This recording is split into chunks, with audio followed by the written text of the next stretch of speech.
This podcast is recorded on stolen and unceded Aboriginal land. We acknowledge the First Nations and elders of this country and join their calls for justice. Always was, always will be Aboriginal land. Yoo-hoo. Who is it? Well, it's a podcast, of course. Oh, come in. Serious Stager. Hello, everyone. Thanks for supporting our show. This is a podcast about great politics in Australia. It's produced by Michael the Griffin, etc. Oh, what else? It's not an official Greens Party podcast. Not an official Greens Party podcast. Yeah, I'm Emerald. That's Tom. Hello. You're a patron, and we love you for it. Yes. You know all this. For this episode, we're going to be joined once again by economist and the executive director of the Australia Institute, Dr. Richard Dennis. He joined us on our weekly show a couple of weeks ago to dissect the government's economic roundtable, but we also wanted to go in deep on the essay that he wrote called Dead Centre, How Political Pragmatism is Killing Us. It's killing us, Emerald. It's killing us. An essay made for this show, some might say. Yes. Made for me personally as a centrist hater. And I loved this conversation. I think it was very fun. It's good to kind of like tease out a lot of the things that we touch on or we've spoken about a few times on the show before, but to just elucidate how ridiculous this idea of centrism and pragmatism that has infected Australian politics is. It was great. It's a really good essay, and Richard is great. So it was a really good chat. We hope you're going to enjoy it. Some quotes we didn't get to from the essay in the chat. Oh, yeah. I liked, centrism sounds a lot nicer than extremism, but to me, supporting Nelson Mandela sounds a lot nicer than supporting apartheid. What is the centrist position on slavery or abortion? How many jobs would whaling need to create before it became centrist again? Or slavery? These are all good questions. A small note, we are working on offering people a yearly subscription model to Patreon. So if you want to be a subscriber, a patron, and you want to pay it all in one go, we will give you a $4 discount for that. That's being set up through our Patreon. More details on that to come, courtesy of Michael the Griffin. But if you want to save a little bit of money and keep supporting our show into the future, we'd appreciate that very much. So keep an eye out for that. But hey, let's talk to Richard. Let's talk about it, Dr. Richard Dennis, the essay, Dead Centre, How Political Pragmatism is Killing Us. First of all, I loved it. There were a whole bunch of times reading this essay, I was like, yes, that is absolutely true. And it fits in with this podcast's mission, which is to make centrist a slur. Okay, this is what we want to do. If someone calls you a centrist in our future, someone should say, how dare you? That's the worst thing you could say about me. I love it. Yes. So thank you. Here's just a taste from the essay. Centrism is the idea that neither left nor right ideologies are correct and that aiming for a middle road is the best option. But as this essay shows, there simply is no centrist option in many of the most critical debates in contemporary Australian politics. Likewise, this essay argues that the search for centrist compromise can be weaponized by those hoping to keep things just as they are. So why don't we start with, like, what do we mean when we say centrist? And how do people in the Australian political classes and media classes think about it? And why do they love being centrists so much? Look, good question. And it's hard to answer concisely because centrism clearly means different things to different people. But that's why it's a dangerous word, because everyone's throwing it around like it's a good thing without actually clarifying what the thing is. So I think for a lot of people, centrism has just come to mean somewhere between what Labor says is feasible and what the coalition says is feasible. And within those boundaries, that's where pragmatism lies. And in Australia, yes, centrism is a slur, but I tell you what, the most offensive slur that they can throw at you or throw at someone like me is, yes, Richard, that's all well and good, but it's not very pragmatic, is it? And pragmatic means, well, if Labor aren't going to do it and the coalition aren't going to do it, why would we even talk about it? What's the point? So, in sociology, this is called the Overton window, the kind of boundaries for what is acceptable public debate. But, of course, the Overton window changes over time, and the Overton window changes between countries. And what's perfectly reasonable in America, like, hey, of course I need an assault rifle with armour-piercing bullets, is entirely unreasonable in Australia. Or in Australia 20, 30 years ago, it was perfectly reasonable. We used to do whaling in Australia 50 years ago. We used to mine asbestos and it was perfectly reasonable until we stopped it. So the problem with centrists sort of defining centrism through the prism of that's not very pragmatic, the major parties aren't likely to do that, is it really stifles debate, not about what they might do today, but how we could influence what they do tomorrow or next week or at the next election. So, unfortunately, centrism dresses up do-nothingness as pragmatic, but also if centrism means never picking a side, what it also means is never having a fight, right? Centrism for a lot of people is just finding any arbitrary middle ground to avoid a fight. Well, you know what? We never would have ended whaling if that's the approach to politics. We'd still be seeing cigarette advertising on television if that was our approach to politics. Bob Hawke would never have, pushed to stop the Franklin River getting built or, for mining in Antarctica if we were waiting for everyone to agree that something's a good idea. So I think centrism and pragmatism have been weaponized by people who, whether they realize it or not, are just defending the status quo by saying that, well, if we were to change, I don't know, if we were to stop giving gas away to the gas industry for free, the gas industry would be really sad, Richard, if we made them pay. And I don't think we should make anyone sad. That's not very pragmatic. Let's find a compromise. Yeah. Well, why? Why would we do that? John Howard didn't compromise when he said, let's ban automatic weapons, right? He upset some people with guns when he made that brave, imperfect, but brave decision. Yeah. How do you think about all this, Emerald, in your work and being involved in politics? The centrist brain we talk a lot about on the show, the sensible centre, moderates. How does it affect your life and your work?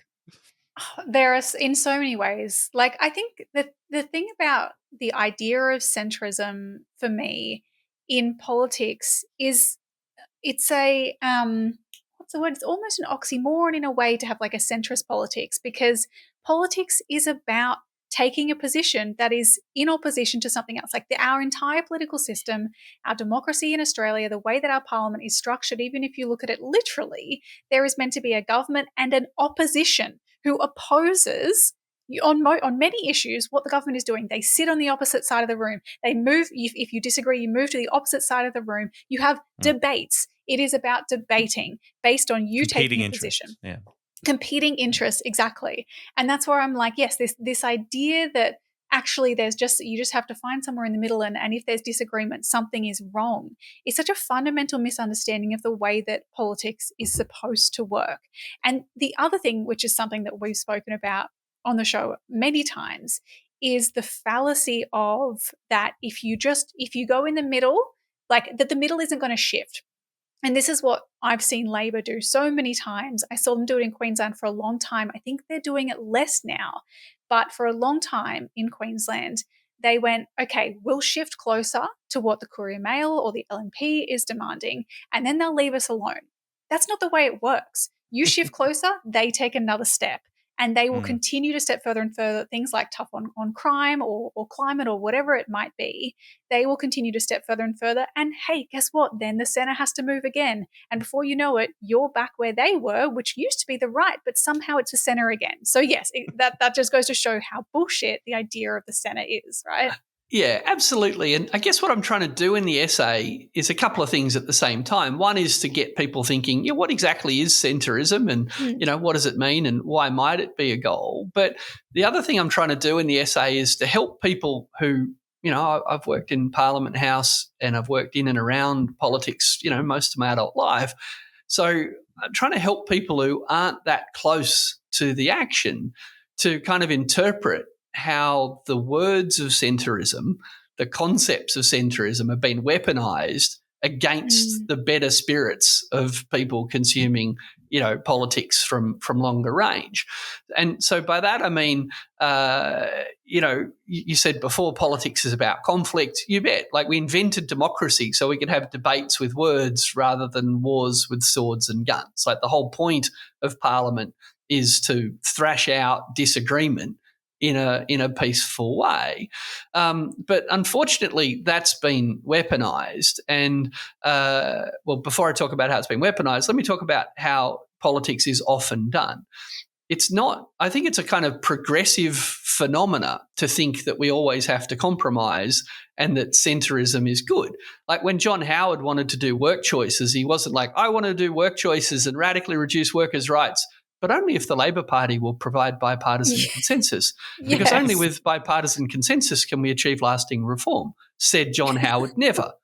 Okay. And similarly, Labor in their first term, the Albanese government in their first term, when they wanted to get IR legislation through the Senate, they in their first term had a small majority in the lower house. They didn't have a majority in the upper house. So to get IR reform through the Senate, they had to negotiate with the Greens.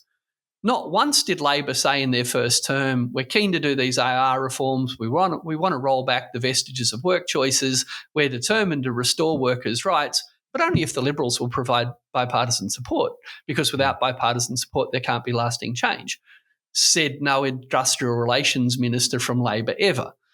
But when it comes to some things, in Labor's first term, for example, let's create a federal corruption commission. Okay, let's do that. You promised to do that before. There's numbers in the Senate to do that. Labor like, hang on, slow down, everybody. We can only create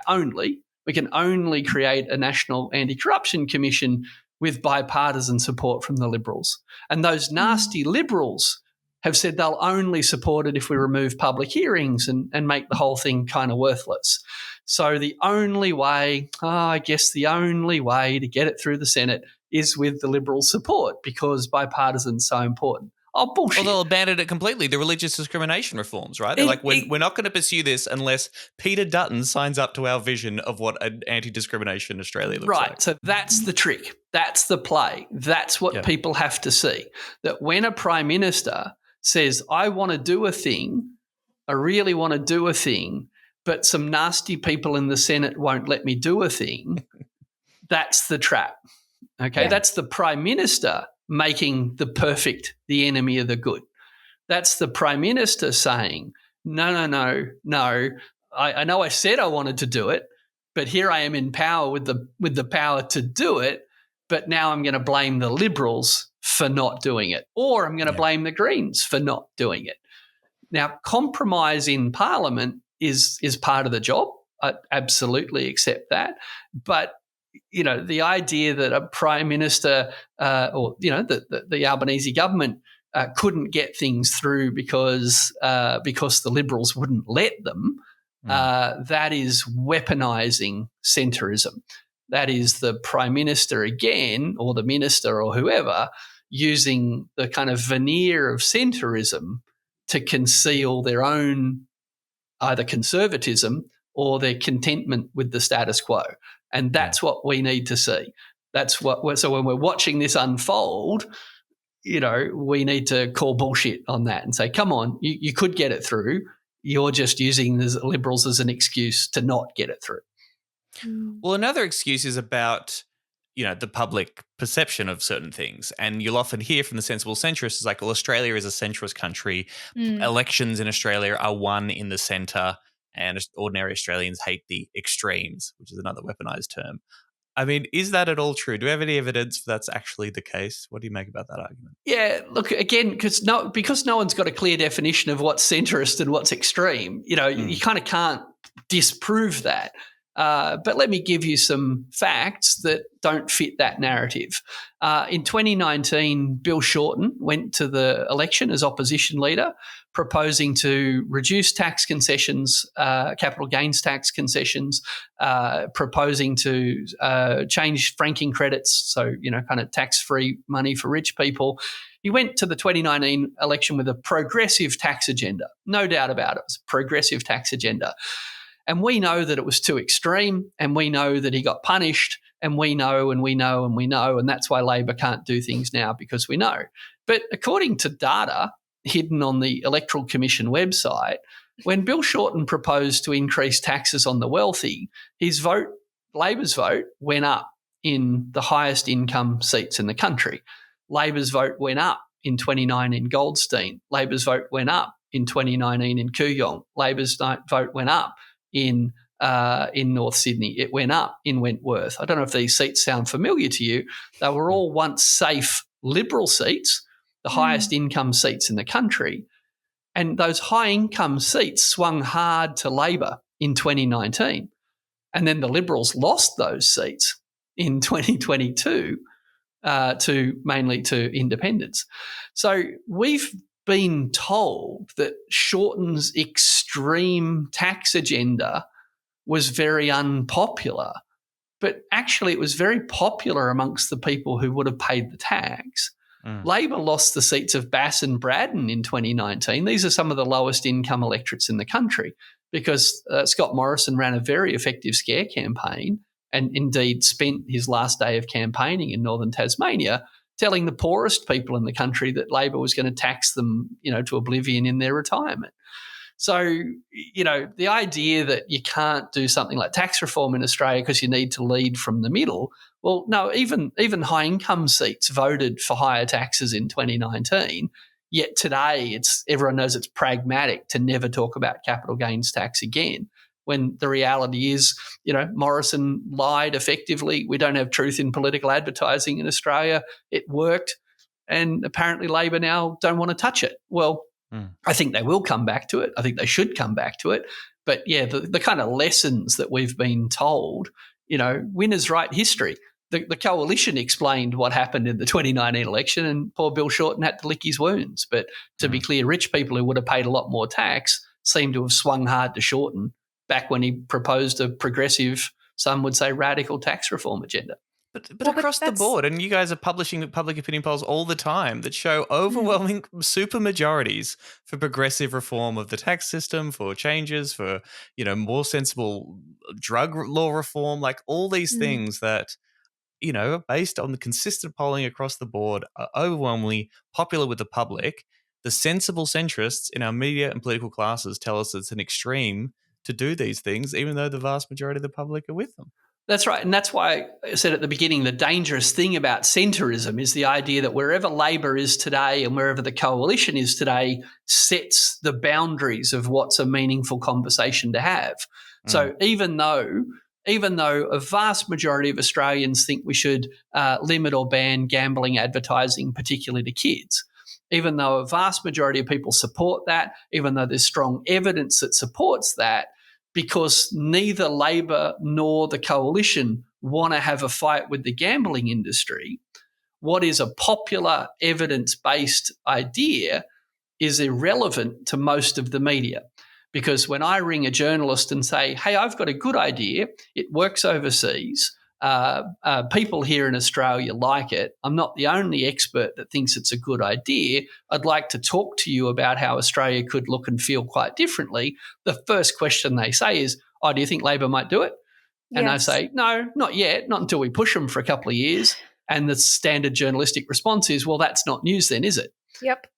Now, if I was the head of the Business Council and I came out and said the government should cut taxes, and if they don't cut taxes, the whole economy will go to hell in a handbasket, well, pearls will be clutched, air will suck over teeth, and wise people across the nation will pontificate that given that business thinks we should cut taxes or we'll all go to hell in a handbasket, that's news. Now, that's just power, right? Or that's a version of power.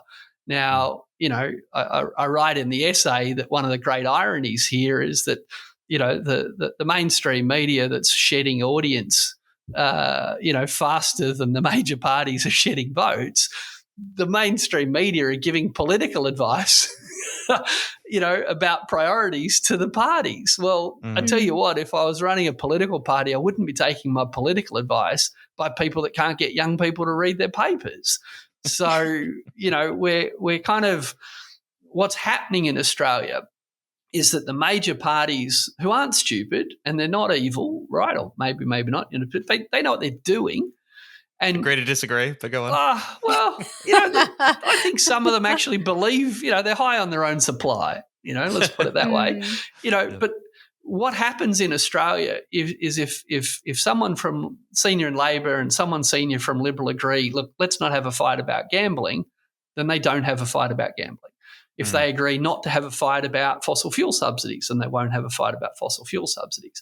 And just like boxers agree before they go into the ring, all right, we'll have 10 rounds. They'll be 3 minutes long. We'll have a minute off in between. You're not allowed to punch me in the nuts. Like all fights, are curated.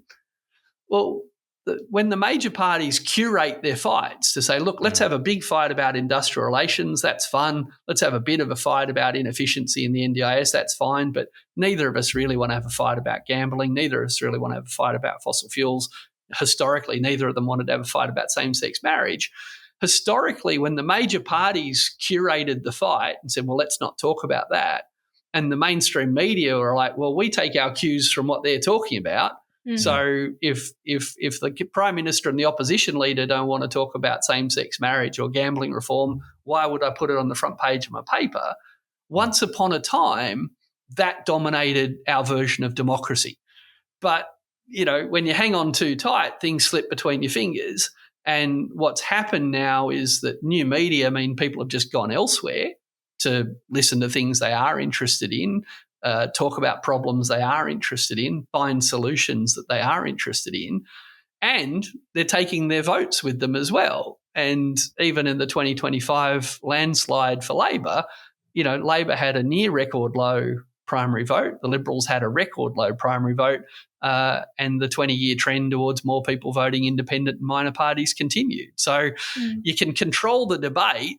You can, a bit, you can stop the parliamentary debate, you can stop the journalists, the mainstream media journalists talking about stuff, but the consequence of that is people are taking their attention and their votes elsewhere. And, I think that's exciting. You talk at length of sort of how this manifests itself in the Parliament, which is really interesting. People, again, should check out the essay and have a listen to it, have a read of it. You talk about what a bluff bill is when parties are introducing these bullshit bills that they know are never going to get passed for the sake of appearances, to look busy, to convince people that they are doing this thing that they say they care about while knowing that it's never actually going to pass through the Parliament. That was really interesting. But I also thought this was great. You said Labor has become particularly adept at the game of percents. That is like percentages. For example, like emissions reduction legislation, the vaunted 43% that we've talked about. And I thought this was really interesting. To date, Labor has managed to convince itself, most of the media and a lot of voters, that because their position on domestic renewables is more ambitious than the Liberals, their ongoing support for gas and coal mining makes them centrist. But the hardening science, the growing cost of extreme weather, and shifting public awareness mean that the current centre is unlikely to hold. But because the decision to stop approving new gas and coal projects is a binary choice, Labor cannot do its preferred kind of centrism and choose a percentage that fits between the Greens and the Liberals. To date, their most effective strategy is to simply avoid the question, a strategy made easy by a proudly centrist media. I thought that was such a great point and goes exactly to what you were saying. Like, yeah, we just don't want to talk about that. There's no centrist position. You either open a new coal and gas project or you don't, and you can't land in the middle. And you don't really get into the essay, but I couldn't help but think about Gaza as well, right? Like the Labor government is patting itself on the back, saying that the fact that the Greens and the Liberals are both shouting us is a vindication of our sensible centrist attitude to what I view as a genocide, right? Yeah. So can you maybe sort of speak to that a little bit and explain how the centrism falls over when it comes to really clear questions of morality?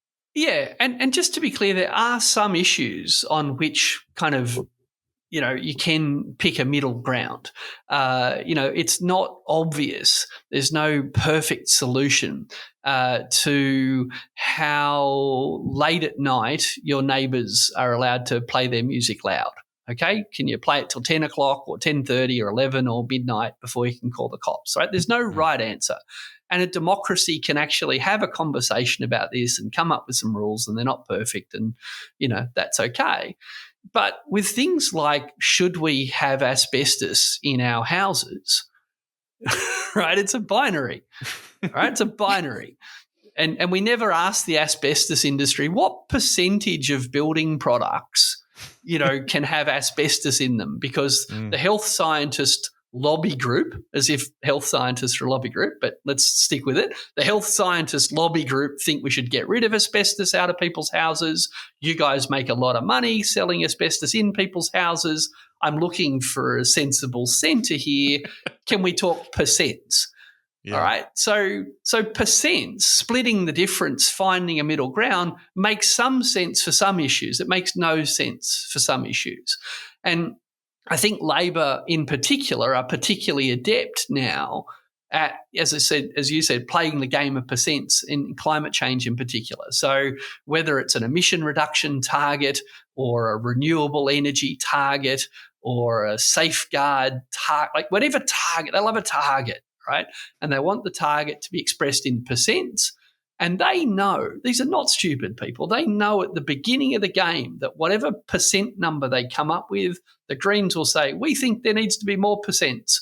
And the Liberals will say, we think there should be less percents. And Labor will go, ha-ha, there we go, I must be in the middle, everyone's attacking me. Right, well, yeah, you are in the middle, but that doesn't mean you're right. It doesn't mean you're solving the problem. No. Right? So if the asbestos is killing people, you take it out. And to be clear, in the last term, Labor banned stone bench tops. They know how to ban things. They banned new stone bench tops being installed because the dust, when you cut those stone bench tops, was killing workers. And that was good that they banned it. The science said ban it. The construction unit said banned it. So the science and the politics lined up and they banned it. They didn't have a bench top target for 2050. They didn't have a bench top offset scheme where we could keep making the dangerous bench tops as long as someone paid for new lung cancer research.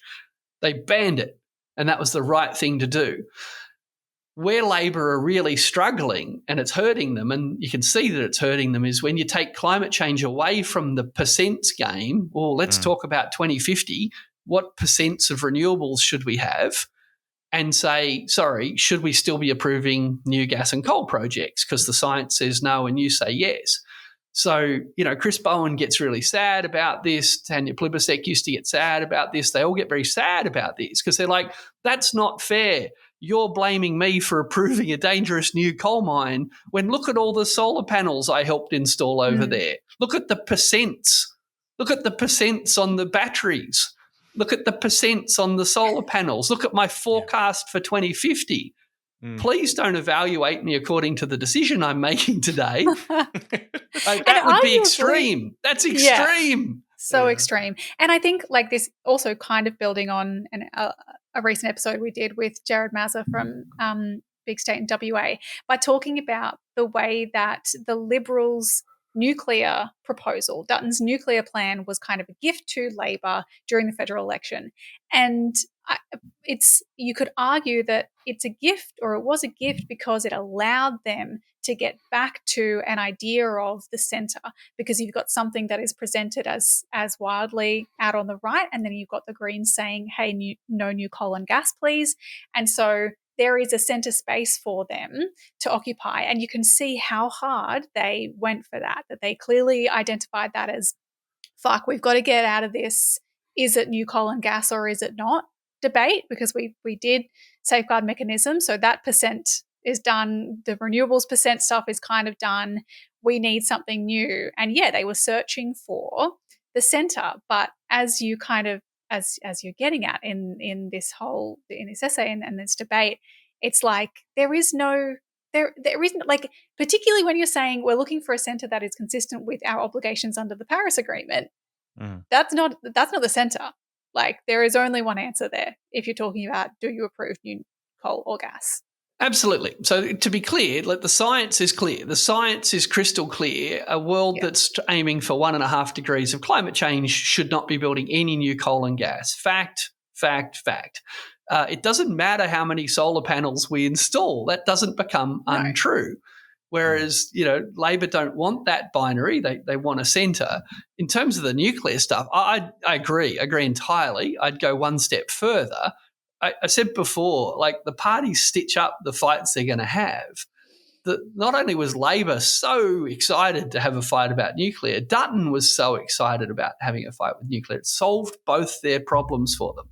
For Dutton, talking about nuclear meant he didn't have to deal with the Nats and the Libs who disagree on renewable energy. Yeah. True. Okay, so for Dutton, nuclear was just a distraction. I shouldn't say just, it's politics. Nuclear was a great distraction that meant Barnaby Joyce and, inner city Liberals could both agree that, well, Labor won't even put nuclear on the table. Labor are the extremists, right? That no one thought the nuclear power stations were going to get built, right? It was just a way to stop the Libs and Nats having a fight over renewable energy because the inner city Libs support it and the Nats hate it. So Dutton loved talking about nuclear because it kept the attention on something his side could agree on. And Labor loved talking about nuclear because it meant they could have what looked like a big fight about nothing, but a big fight with the coalition about nuclear, which distracted the media and voters from the fact that Labor and the Greens are at complete odds on no new coal and gas. It's no surprise to me that the day after the election, Labor came out and approved the extension of the Northwest Shelf. Why did they do it after the election? Because they knew it was politically toxic. Why didn't they do it before the election? Because they wanted to spend the election fighting with the Liberals about the nonsense of nuclear rather than fighting with the Greens about the nonsense of pretending that new coal and gas is consistent with climate science. But, the reality is a lot of people in the climate movement got sucked in to fighting Dutton on nuclear rather than pushing Labor on coal and gas. So a big win for Dutton, a big win for Albo, a big loss for the climate. These people are smart. None of this is an accident. They're winning. I'd say they're sensible. They're very sensible. Well, they're sensible in terms of maintaining power. They're very sensible and they're very good at it. But, the media would not admit to you that a lot of what the major parties do is a stitch up to distract you from things they don't want to talk about. So instead of covering Dutton on nuclear today and instead of covering Labor's response to Dutton on nuclear today, I'm going to remind you that according to science, if we keep approving new gas and coal, then all the solar and batteries in the world won't help you. Right. Yeah. But did the media ever say what the Prime Minister and opposition leader are talking about is a distraction? Of course not. They just breathlessly report it and report it and report it. And again, I'd argue that's why their circulation's declining and that's why the primary vote is declining. And I'm not fatalistic about these things. The fact is if we get together and we talk about things, we can change things.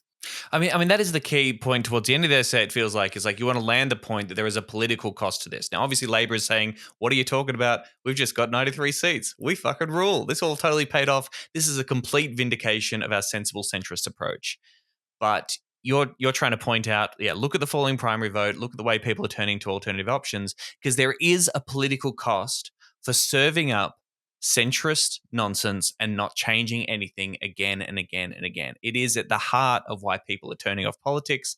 It is at the heart of people's lack of belief that our political system can change anything, because rather than being an attribute that we're in the sensible center and we're only going to manage things and nothing really changes to improve your lives whatsoever, that's actually bad. And people really do hate that.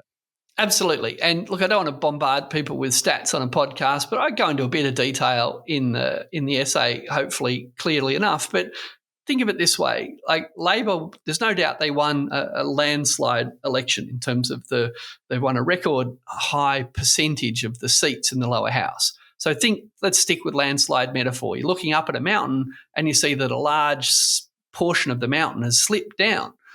But if you walk up the mountain, you'd find that Labor's landslide was quite wide but very thin. Not a lot of mud slipped.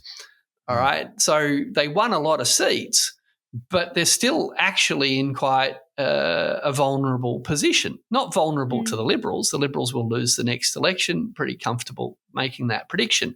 But here I live in the People's Republic of the ACT. It's one of the safest Labor heartlands in the country. And the seat of Bean here in the ACT was once one of the safest Labor seats in the country on a 14% margin. That's supposed to be very safe. Well, an independent took that down to, I think, less than 0.5%. Similarly, the seat of Fremantle, one of Labor's formerly safest seats, is now held by less than 1%. Again, nearly lost that to an independent.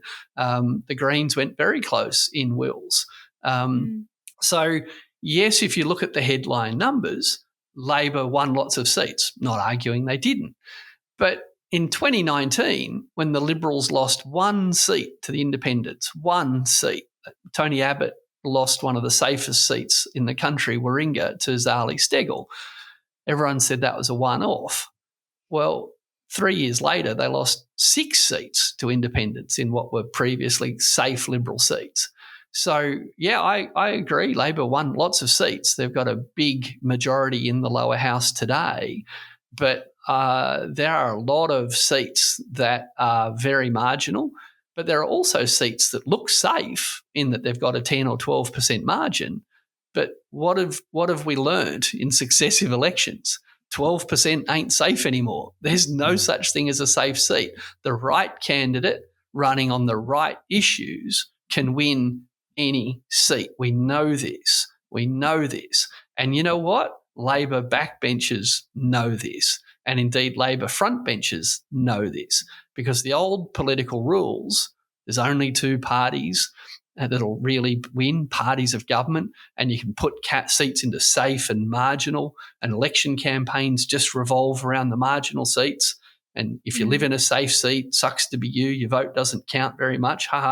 Everyone knows where the marginal seats are, and that's where all the political attention goes. That's over.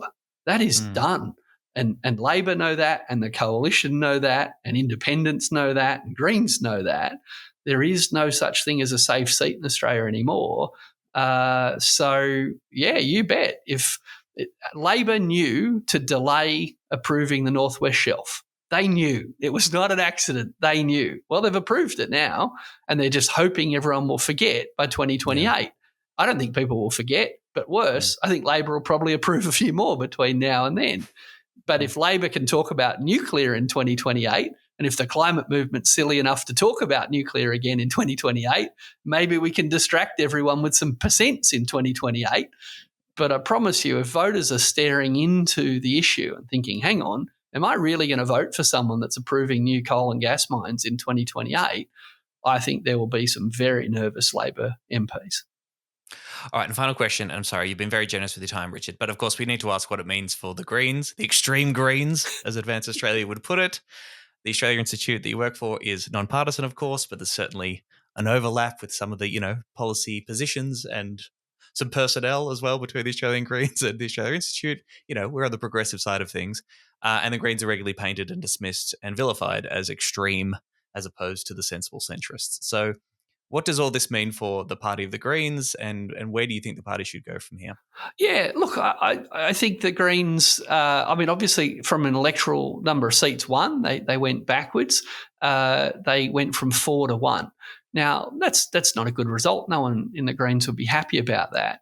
But I think what people probably don't realise is that, Adam Bandt won the first Greens seat in lower house seat. I'll talk about the Senate in a minute. Adam Bandt won the first Greens lower house seat in 2010. And in 2010, the Greens won 1. In 2013, they won 1. In 2016, they won 1. In 2019, they won 1. In 2022, they won 4. Mm-hmm. I didn't think they were going to win 4. They won 4. 3 in Brisbane after the floods. After the floods, they won 3 seats in Brisbane. So they went 1, 1, 1, 1, 4, 1. Now, I didn't think they were going to fall to 1, and I didn't think they were going to lose Melbourne. But, the reality is that what the Greens nationwide did was pretty much hold their vote. They held all their Senate seats, and they're still in balance of power in the Senate. Now, in hindsight, would the Greens, if I was doing an evaluation of the Greens campaign, I think, well, we thought Adam Bandt would win Melbourne. We thought we had a shot at Wills. We put a lot of resources into trying to win Wills. In hindsight, should we have put all the resources that we put into Wills in trying to hold Melbourne? I think in hindsight, you probably would. You'd defend Melbourne if you thought your leader was going to lose, one of your key seats. But imagine if after the election Adam had won comfortably and someone said, how come you didn't even try to win Wills? What are you doing? God, you guys are so conservative. How are you ever going to grow? So, politics is hard. And believe it or not, one of the reasons the Greens did poorly in terms of the seats won was the Liberal vote was so low. And most people don't really understand preferences. Ask me on to explain preferences one day. I love preferences. I used to be a preference negotiator. Preferences are great. Australia's preferential system is great. It's one of the best in the world. But a consequence is, like, most Liberal voters don't like Labor. And most Liberal voters have historically preferred the Greens, who they hate less to Labor. But because the Liberal vote was so low, because Liberal voters hated Dutton so much, a lot of Liberal voters switched over to Labor. And believe it or not, that actually made things a bit harder for the Greens. So there's lots going on. But the Greens shouldn't panic. They're in balance of power. They've comfortably maintained or built their position of balance of power in the Senate. They're still in the lower house. It's likely they'll win lower house seats again. They're doing well at state levels.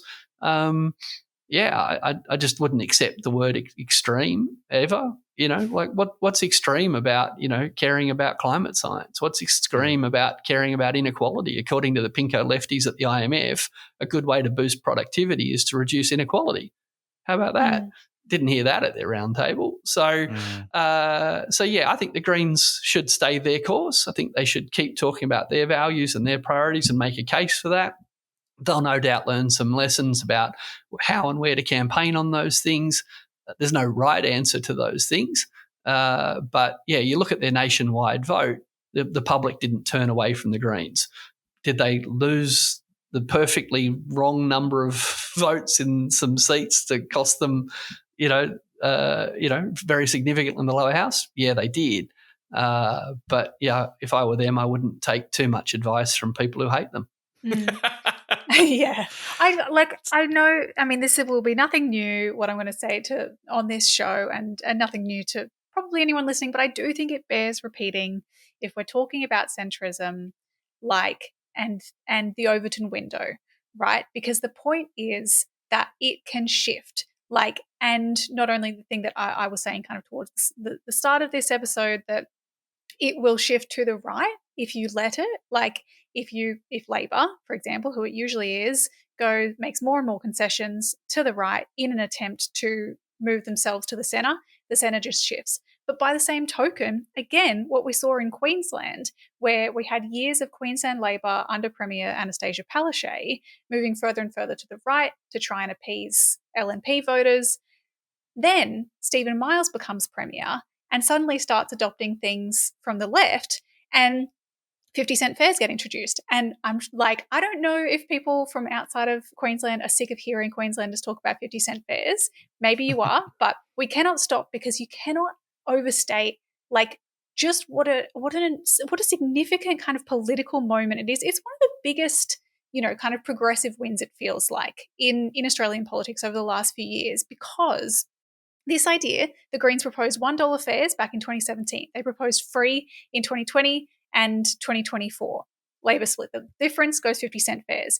Now you have an LNP government, and I've seen this, running blue-branded ads on social media with the 50-cent piece and saying, you're welcome for the LNP's permanent 50-cent fares. When if you ask them a couple of years ago, what do you think about making all fares across Queensland 50 cents? That would be extreme. That would be way over on the left. That's nowhere near the centre. 50-cent fares are now the centre.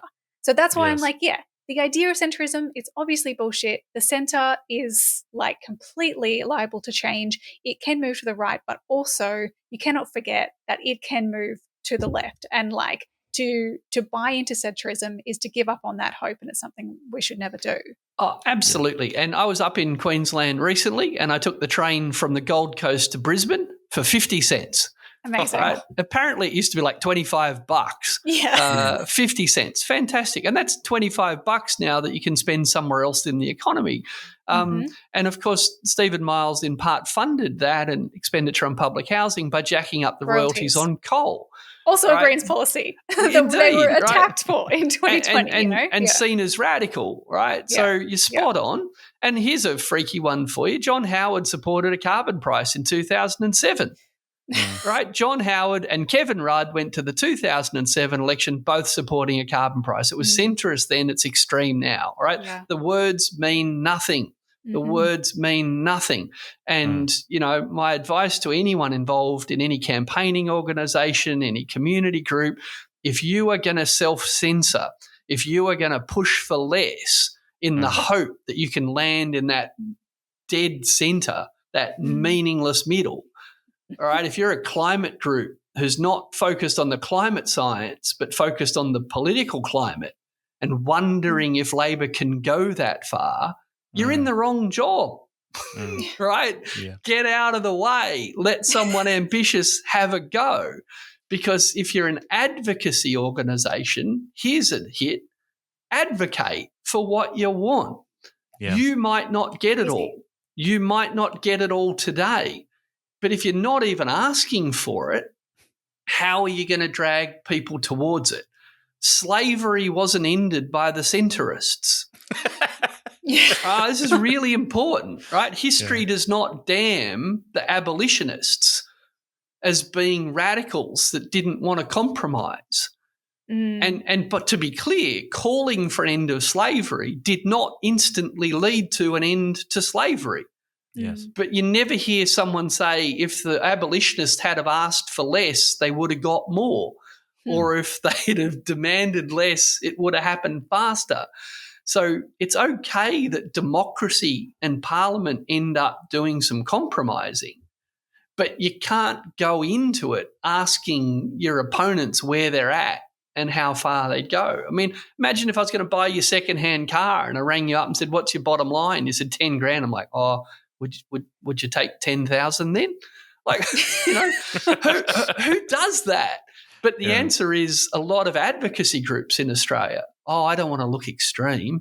I don't, you know, well, if Labor aren't going to do it, then, you know, the Liberals would be even worse. And, you know, I want to get a meeting and I don't want to seem like, no, you know, do what it says on the box. If you are concerned about the science of climate change, call for things that are consistent with the science of climate change.